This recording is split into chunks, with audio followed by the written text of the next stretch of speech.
Marcher dans un labyrinthe de rues étroites et pauvres, percevoir une lumière lointaine, les rites jamais dévoilés du grouillement des voleurs.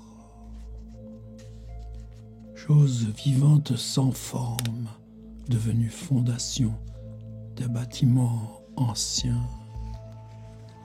Avoir trouvé quelque chose d'horrible dans un livre peut-être familier et ne plus être capable de le retrouver. Monstre acéphale ou sans cerveau qui survit et atteint une taille prodigieuse. Quelqu'un meurt, mais son corps reste en vie, rôde, essaye de compenser l'odeur de la décomposition retenue quelque part, fin, hideuse. Un homme momifié vivant pendant des siècles dans un état cataleptique, enfermé dans une vieille tombe. Dans une allée vénérable la nuit, une horrible assemblée secrète. Ils se dispersent furtivement un par un. On en aperçoit un qui laisse tomber quelque chose. Une main humaine.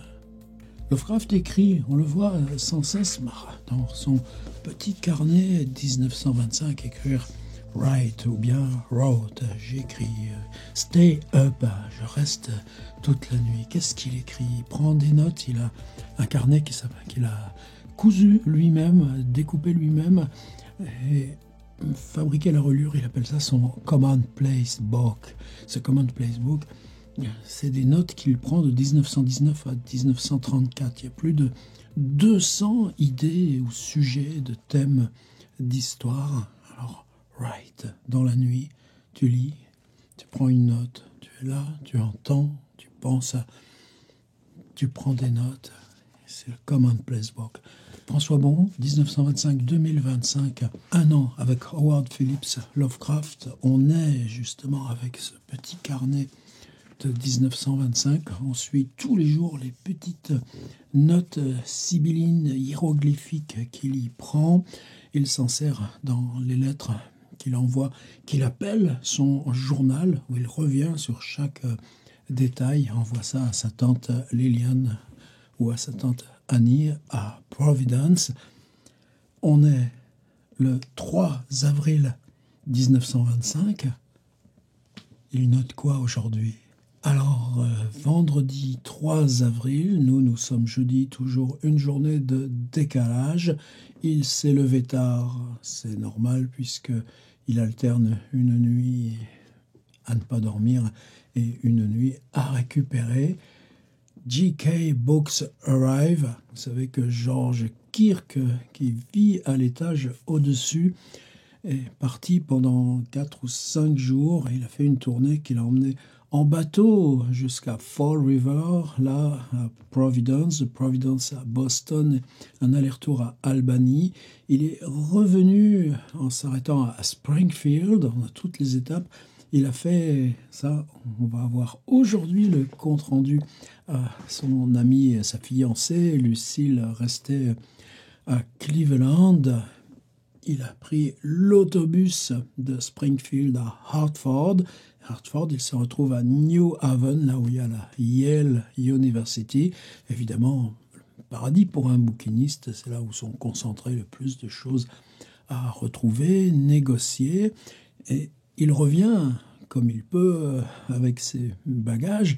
Dès qu'il est arrivé, il s'en va à Manhattan, vous vous souvenez, avant-hier, pour négocier là quelques livres, puis pouvoir rembourser le voyage. Aujourd'hui, les bouquinistes à qui il a acheté des livres à New Haven ou à Albany les lui ont expédiés.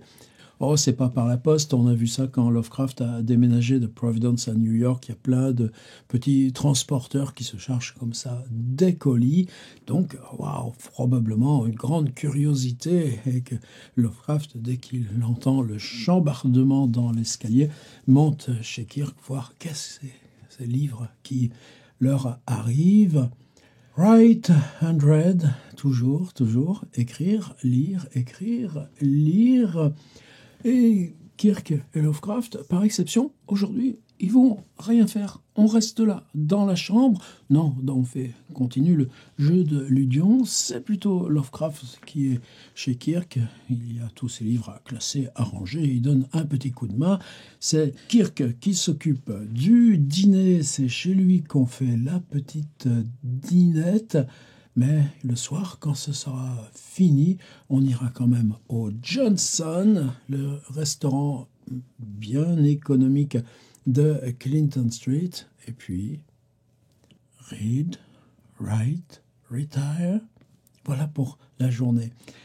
Et pour ça, mon petit PDF, vous savez qu'il y a juste à s'inscrire pour le recevoir vous aussi par mail chaque matin. On le construit tous les jours de la même façon. Le facsimilé, d'ailleurs là, il y a un petit hiatus de mise en page, mais ce sera réglé, la vidéo, c'est toujours la version provisoire avec le facsimilé là de ce carnet, parce qu'on a besoin de souvent se coller ensemble pour arriver à le décrypter. On est donc le 91e envoi, 3 avril 1925.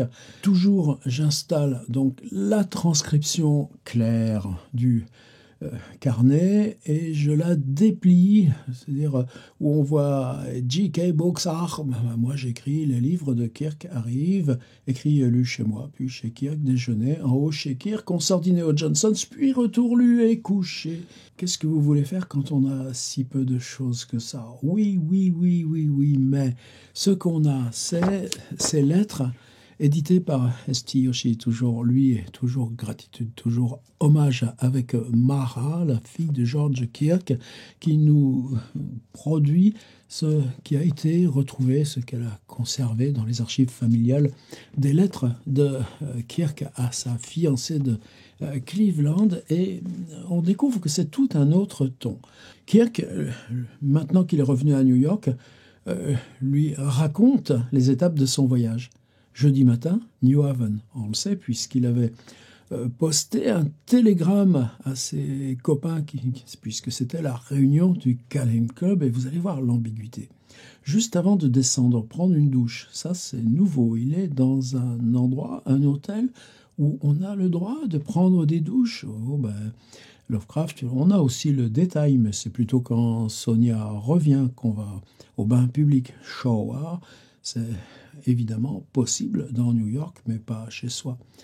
Et New Haven, on est à mi-chemin là, de Providence, en redescendant vers New York. New Haven donne là, sur le Sound de Long Island. C'est là où il y a la prestigieuse université Yale.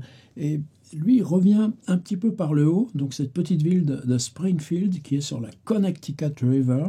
Et le bus suit la Connecticut pour arriver à Hartford et de là donc à New Haven. Merveilleux pays vallonné. Certains des plus beaux paysages des États-Unis. Belles maisons coloniales, en général, des gens agréables parlant anglais, en général. Je ne me suis pas beaucoup amusé pendant ce voyage. Le meilleur fut le bus de Springfield à Hartford. Quelques-uns des plus beaux paysages et des maisons d'Amérique tranquilles, tu l'imagines, mais du genre qui touche le cœur sans le pétrifier, du genre dont on ne peut jamais se lasser. Je suis revenu plus tôt que prévu parce que New Haven n'avait rien à m'offrir sur le plan professionnel. Je me suis trompé quand je disais qu'à Yale, il devait y avoir de sacrés bouquinistes et que j'ai décidé que les étapes intermédiaires étaient trop proches de New York pour être importantes. Oui, de New Haven, on est à moins de 2 heures. La tour Harkness, c'est une espèce de beffroi, mais ce beffroi fait en faux style gothique. Il a été construit en 4 ans, de 1917 à 1921. Donc c'est ce beffroi-là, en faux gothique, au-dessus de l'université Yale, c'est encore une découverte. La tour Harkness à New Haven est le plus beau bâtiment que j'ai vu. Et ensuite, qu'est-ce qu'il dit à Lucille? J'ai lutté jusqu'à présent en vain pour quitter le Calem et les réunions du dimanche à cause du temps qu'elles prennent sur les lettres et le travail. Bien que j'ai travaillé jusqu'au moment d'assister aux plus récentes et que j'ai été, jusque récemment, incapable d'assister au Calem Club lorsqu'il se réunit ailleurs qu'au 169. Et là, c'est un petit peu reste dubitatif parce que Lovecraft dit tout le monde est là, ou tout le monde est là sauf Morton, ou tout le monde est là sauf Belknap, Long, et en général les réunions, quand elles sont chez Loveman ou à Manhattan, il y va directement avec Kirk. Alors, est-ce que c'est simplement parce que à Lucille, dire « Ouah, ton fiancé, il perd pas tout son temps avec ces types qu'elle apprécie pas trop », je pense que ce serait plutôt ça. Mais on ne dit pas ça sans que, quand même, ce soit sur un vrai fond. C'est-à-dire que Kirk, qui lui fait son travail là de bouquiniste et prépare l'ouverture de son magasin, mais il vit déjà en achetant, revendant des bibliothèques, triant, en renvoyant là des spécialistes de telle ou telle discipline. Il sent bien que par rapport à Loveman, Kleinert est à part.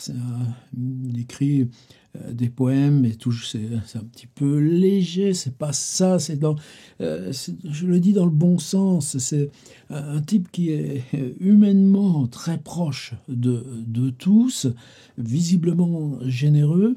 C'est un jeune employé qui le matin se lève très tôt des fonds de Brooklyn pour aller faire son boulot à Manhattan. Et évidemment, la relation de Kirk à Kleiner est très forte, mais elle n'est pas forcément sur le même plan littéraire. Là, ce que j'ai lu du Commonplace Book, ce que je cherche dans l'écriture, Lovecraft, Frank Belknap Long et Samuel Loveman. Et Kirk, c'est pas sa vocation d'écrire. Donc, ne pas être happé dans cette machine. Et on verra que dans un mois, la seule solution qu'il va trouver, ce sera de déménager du 169. Et ce sera fini. On verra Lovecraft qui lui écrira des lettres à ce moment-là. Tant mieux. Mais dès à présent, il y a une espèce de... on voit ces deux types, Lovecraft et Kirk, qui vivent ensemble continuellement, qui vont manger ensemble, Et je crois que quelque part, c'est un petit peu pareil pour Lovecraft. Ce qu'il écrit à sa tante, c'est que maintenant, on va la voir même avec précision là dans quelques jours, puisque Sonia va revenir. Oui, le loyer, c'est $8 par semaine, ou 10 pour Kirk. Pour Lovecraft, je crois que c'est juste 8. Et Sonia, quand elle passe là quelques jours avec Lovecraft, contribue au loyer. Madame l'épouse, avant, elle prenait tout en charge. Maintenant, elle ne peut plus. Donc, elle contribue. « Ah, je suis resté 3 jours, je te laisse $2. Ah, je suis resté 4 jours, je te laisse $3. » Et Lovecraft écrit à sa vieille tante, maintenant, plus question d'aller aux Johnsons, plus question de passer son temps à Tiffany, et il lui fait des choses, vous voyez, comme Kirk, il faut toujours se méfier aussi de ses lettres. Il dit « Waouh, là, j'achète là cette miche de pain, super bon pain, je le coupe en 4, il me fait 4 jours. Une demi-livre de fromage, et ça me fait 2 jours. Je ne vais plus au Johnson, puisque je me débrouille à la maison avec ma boîte de haricots que je fais chauffer sur le réchaud à alcool. » Et pourtant, dans le carnet, on voit toujours Tiffany, Johnson's. Alors, est-ce que c'est important, ces petites choses ? Non, c'est pas important. Simplement, je crois qu'on doit apprendre, dans un document de cette importance, à jouer toujours entre ce qui est ce qu'on voudrait que sa vie soit. Et on écrit ce qu'on voudrait que sa vie soit. Et de l'autre côté, la force de la ville sur vous, la force des amitiés et ces instances-là de la parole, comme nous le raconte très bien Frank Belknap Long quand il dit comment ça se passe entre eux, quand ils sont 1 heure à discuter. Et juste là, le travail, ce ne serait pas de juger ou de dire « Oh, le menteur !» Dire simplement voilà l'espace d'ambiguïté, d'ambivalence ou de contradiction où ils sont. Parce que si l'écriture part d'un endroit, je crois que c'est précisément là, du fond de cette ambiguïté. C'est elle qui vous arrache justement aux 2 côtés à la fois. Et dernière phrase là, de la lettre à Kirk, demain je vais aller entendre Rachmaninoff. Alors toujours pareil, petite recherche à New Haven, là voilà, la Harkness Tower, donc juste dans la cour d'honneur de la Yale, la plus prestigieuse, une des plus prestigieuses universités des USA, toujours aujourd'hui.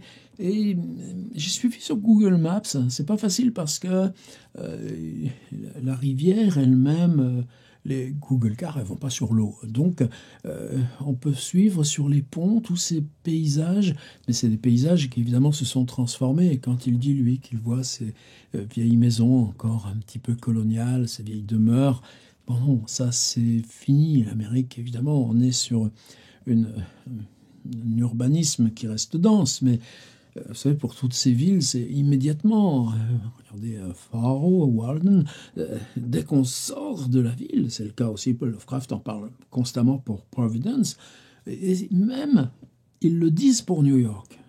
On sort là de l'espace urbanisé, et c'est la wilderness. Et lui, donc ce bus, ça fait quoi? Ça fait 40 miles, donc en gros, ça fait une soixantaine de kilomètres. On a quand même des cartes postales, alors je tiens à ce qu'elles soient datées de 1925, mais où on aperçoit par exemple ce canal là qui suit la Connecticut pendant un moment, les ponts de chemin de fer qui sont des modèles d'architecture, et puis là, la skyline de Hartford donnant sur la Connecticut avec les petits bateaux blancs. On illustre ou simplement on travaille nous, chacun pour soi. En tout cas, moi, c'est ce dont j'ai besoin. C'est-à-dire qu'encore là, s'il n'y avait pas eu cette lettre de Kirk, dis donc, par où il est passé? Il était à Boston, d'accord. Il revient à New York. Il est allé à Albany. Mais c'est quoi Springfield, Hartford, New Haven?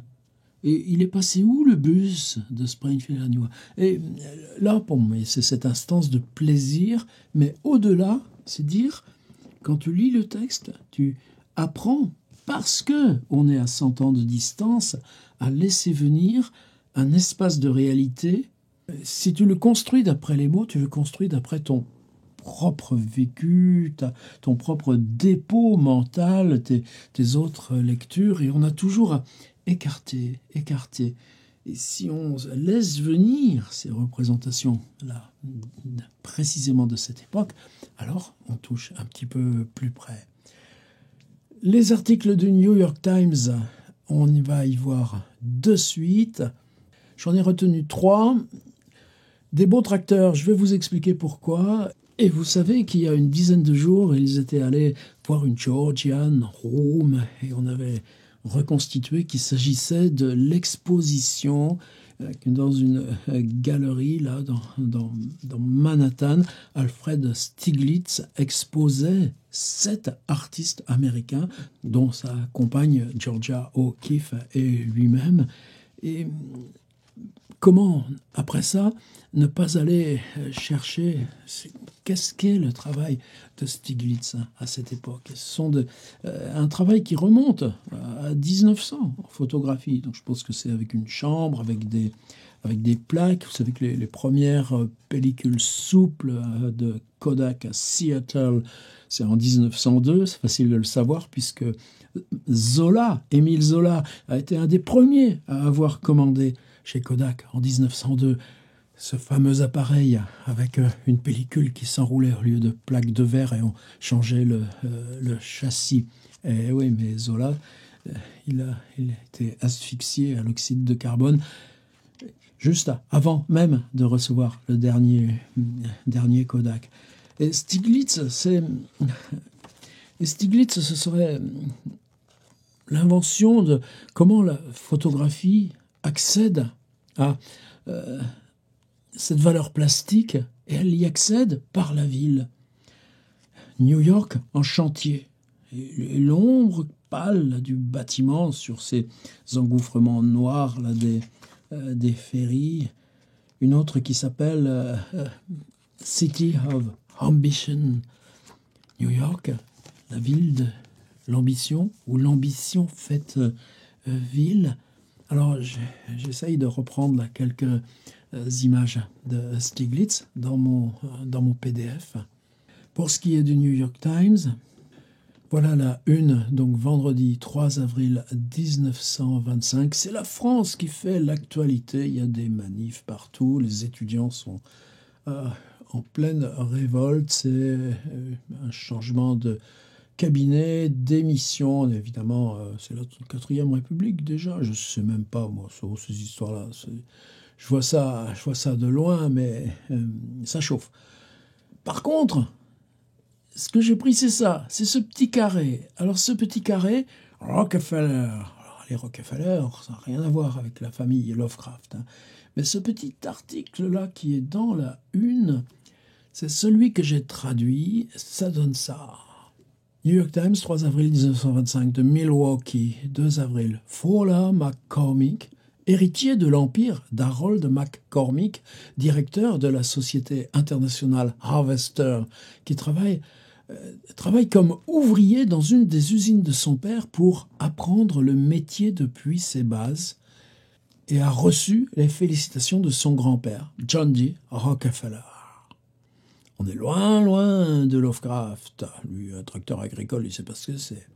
La lettre qu'il a reçue de son grand-père, lequel lui-même a commencé par les premiers barreaux de l'échelle, lui est parvenu aujourd'hui de Palm Beach.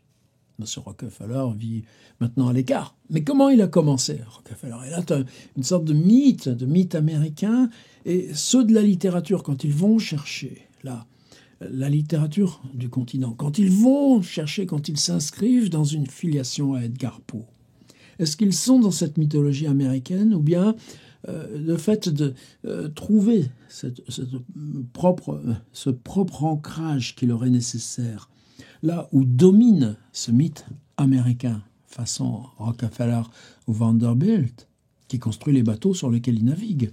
Quand Kirk a pris ce Lexington, entre guillemets, comme il dit, qui remonte l'East River pour l'emmener à Fall River, près de Boston Providence, là, tout d'un coup, on va le voir matérialiser. Hein, ce monsieur millionnaire qui est à Palm Beach. Mon cher petit-fils, je suis bien heureux du choix que tu as fait d'apprendre les affaires de Harvester en commençant par la base. En faisant ainsi, tu recevras un savoir de première main. Ce sera d'un bénéfice immense dans les années à venir. Je renouvelle de grand cœur mes encouragements à ce que tu entreprends. Signé, ton grand-père, John D. Rockefeller.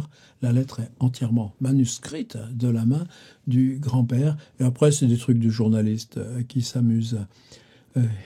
Le cher Fowler McCormick, le jeune là, qui a 19 ans et qui s'est engagé comme ouvrier dans les usines de son père, a été inondé de lettres d'admiratrices et de chasseurs de héros depuis qu'on a découvert qu'il travaille dans cette usine de faucheuses, de tracteurs, de moissonneuses, Harvest. Vous savez, j'ai besoin d'une secrétaire avec un cœur grand comme une baleine à bosse de Floride. La plupart de ces lettres, dit-il en haussant les épaules à leur odeur de parfum, émanent de dames qui se disent toutes jeunes, belles et bien pourvues. Là, par contre, on n'est plus dans ce qui est l'univers de notre Calem Club, mais c'est comme ça, on ne choisit pas le présent et ce qui le symbolise. Et c'est dans l'intérieur du journal, à la page 3, mais tout en bas, que j'ai pris ces deux petits articles. Celui-ci, une fois de plus, c'est les gangs à Harlem qui dévalisent les pharmacies, les bijoutiers ou les garages, ce qui est nouveau.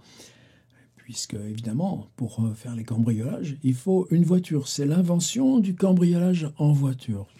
Tout petit marqueur secondaire, mais celui-ci, beaucoup plus exceptionnel.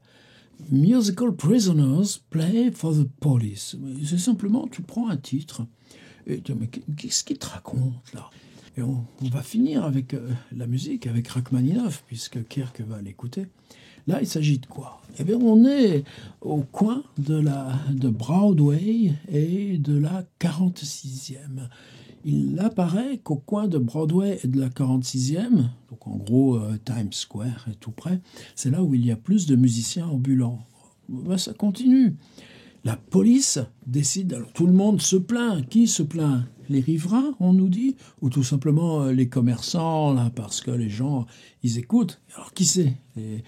musiciens. Là, on nous le dit pas. On nous dit pas la couleur de peau. Mais comme par hasard, c'est des gars qui, dans la rue, jouent du jazz. La police fait une rafle de tous ces musiciens ambulants et les ramène de force, panier à salade, là, au commissariat de la 47e. Et il s'avère que le commissaire, celui qui décide la rafle, il joue lui-même dans les fanfares de la police. Il va leur faire jouer, là, dans le commissariat, quoi? Eh bien, on va se prendre tous les standards de jazz et on fait impromptu un orchestre où les musiciens ambulants, quelquefois, ils jouent comme ils peuvent. Ça va pas être très réussi. Ouais, mais il se passe quoi? Ce qu'amuse le journaliste, il y avait un petit chien. Et le petit chien, il entend tout ce bazar, tout ce bruit. Il rentre et il se met à aboyer. « Entrez, dit Lanigan. Apportez vos instruments avec vous, 2 par 2, là, dans le commissariat. » Il installe 13 hommes pris dans la rafle à la 46e rue. Et c'est moi qui vais vous diriger. Vous avez vos instruments. Le policeman Taylor, le portier du commissariat, a suggéré pourquoi on ne jouerait pas. Les prisonniers étaient bien d'accord. Et on est parti à travers les rythmes des dernières chansons de jazz. Et tous ceux qui ne savaient pas jouer furent déclarés innocents, puisque ce n'était pas eux qui faisaient la manche. Arrive un petit chien, et c'est le chien qui se met à aboyer, aboyer, aboyer. Et le journaliste, il a trouvé son article. On avait l'orchestre des ambulants, et on avait le soliste. Le soliste était le chien. Il avait été amené par 2 enfants qu'il avait trouvés déambulants, chiens sans collier, dans la 10e rue. Est-ce qu'il y a eu quelqu'un pour filmer ça sur son téléphone? Non, malheureusement. On les emmène à la cour, à la night court, là, au juge de service de nuit, et on les laisse repartir chez eux avec un avertissement qu'on ne les reprenne plus à venir faire la manche au coin de Broadway et de la 46e rue. Tu parles. Et comme c'est Kirk qui nous le dit, qu'il est allé écouter Rachmaninoff et qui dit ça fièrement à Lucille. Je fais tout ce que je peux pour m'extirper du Kalem Club. Et je suis allé écouter Rachmaninoff. Dans la page marquée « Amusement », autrefois c'est un copain qui s'appelait Mathieu Bénézet qui avait fait je ne sais pas si c'était même un petit bouquin qui s'appelait « Pigalle Amusement », parce que c'était l'enseigne d'une boutique entre Place Blanche et Place Clichy. Amusement. Là, on a évidemment les spectacles, mais c'est sous la rubrique amusement que M. Holland Downs rend compte des concerts et de la musique. Alors, M.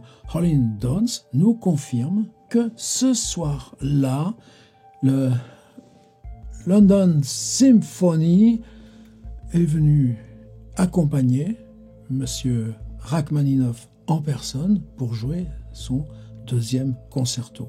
Oh, monsieur Holland, j'ai dit que le 3e, on le connaissait déjà, et que le 3e, bon, c'est bien, mais ça casse pas 3 pattes à un canard. Mais alors, le 2e, on a 2 hommes célèbres dans le journal, en même temps, Rachmaninoff et George Kirk. George Kirk, on parle de lui dans l'article, là, quoi, il est dans les gens qui écoutent, et qui font bravo à la fin, avant de revenir tout seul au 169 Clinton Street, parce que Lovecraft, vous savez, il a changé l'ampoule de son bureau la veille au soir. Mais lui, il est resté lire et écrire ses petites notes, celles qu'on trouve dans Commonplace Book. À demain.